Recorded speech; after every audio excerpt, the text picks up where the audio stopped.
Bike, we have one motorcycle. I think we can probably call that a parade.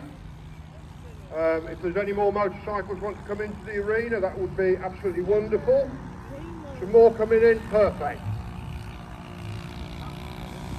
Now that's cheating.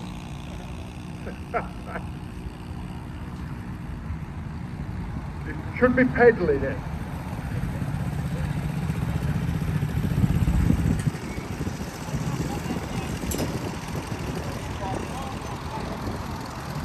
If you just have a ride round, gents, while we've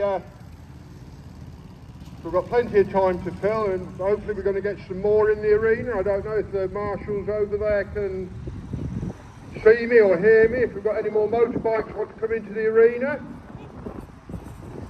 Haven't got the usual suspects. It's our first parade of the day. Keep going, keep going.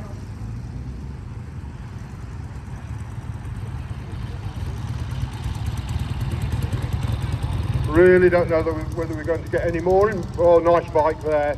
So what we're going to do, we'll just let them have a ride round, we'll line them up across the middle, and then what normally happens is everybody disappears and they won't talk to me. But we'll try and find out a little bit about the owners. We'll have a word with them and try and find out a little bit about their bikes.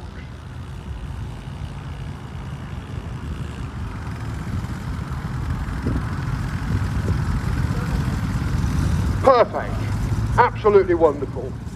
So we'll start with, obviously where's your ukulele? I thought you'd have brought that in with you. No, it's no good in the tent. So later, tomorrow when you come, yes please, yes please. Right, I'll ride and play tomorrow. Now, tell us a little bit about this. This machine is the smallest motor vehicle ever to do Land's End John O'Groats at 22cc. I actually built it for commuting between Bolton Town Centre and Manchester Town Centre in the rush hour, and it was the fastest thing to do that trip. But I also wanted to do Land's End John O'Groats, saw that the record was 27.5cc, a Cycle Master. So I thought, bugger it, this is 22cc. So I set out, I smuggled it on a train down to Land's End, rebuilt it on Pendant Station, signed in at Land's End, and then it took me a week to get to John O'Groats on it. And any problems on the journey? Only one. I'd used a plastic petrol pipe and it just hardened where it went onto the carburettor, and it was letting air in, and because they're actually a fuel injector, so the air was being sucked in. But that took about 4 hours to diagnose and 10 minutes to fix. Yeah, it nearly got thrown in a river at that point. But you got hold of the record now? Yeah, it's still got the record at 22cc, Land's End John O'Groats. Fantastic. And what was your support team? Me. Do you want, just you? Yeah, just me. I posted a lot of underpants and fresh socks to various post offices to pick up on the way, but I thought it would take me 3 weeks, so I missed a lot, so there's still them parcels, you know. Fantastic, fantastic. The BZ Power Push, excellent. So Suzuki, sir, like I said earlier, go back 20, 25 years at a rally, you would never ever see a Japanese bike in the ring. So what's the attraction now? Well, this one particularly, I've had it from new, bought it brand new in, it was first put on the road August 1981, £1,370 and totally reliable. Never put a foot wrong. If I'd bought a British bike at the time, it would have been just the opposite. And that was the problem, wasn't it? That the Japanese bikes were reliable, simple, easy to work on, didn't drop oil everywhere. They're not here to be.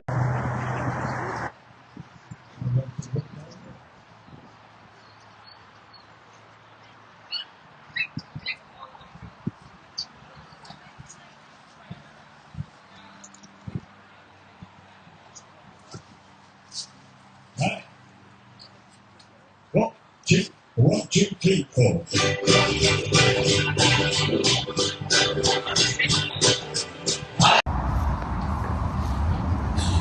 Welcome to the Rediscover to the World. Today we are attending old steam and vintage festival here in Preston, and you see the the old cars, and then probably you will find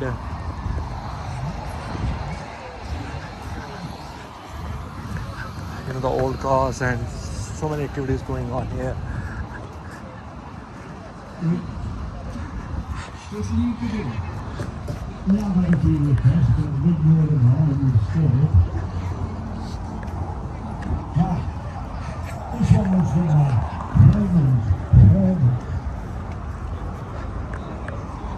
Stand in the middle of the start, say show time, put one hand in front like this, one hand behind, and in your own time we take a nice slow deep bow. You ready? Give it for Elsie! Now Elsie, you're gonna live this!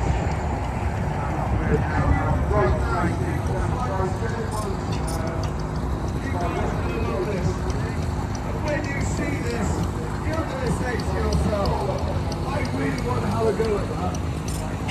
Well, guess what? You could hold on that. Try this on your mom's bed.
So you've got a bit of an advantage.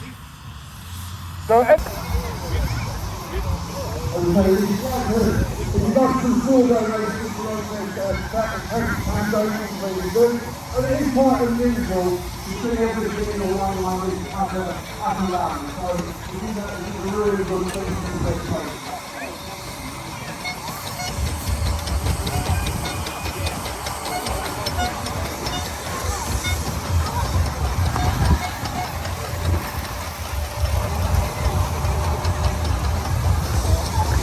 actually diesel was the way to go. The family fell out, so ER Foden started to build ERFs, and their philosophy was the best engines, the best axles, the best gearboxes. The very first ERF is in the Commercial Vehicle Museum at Leyland.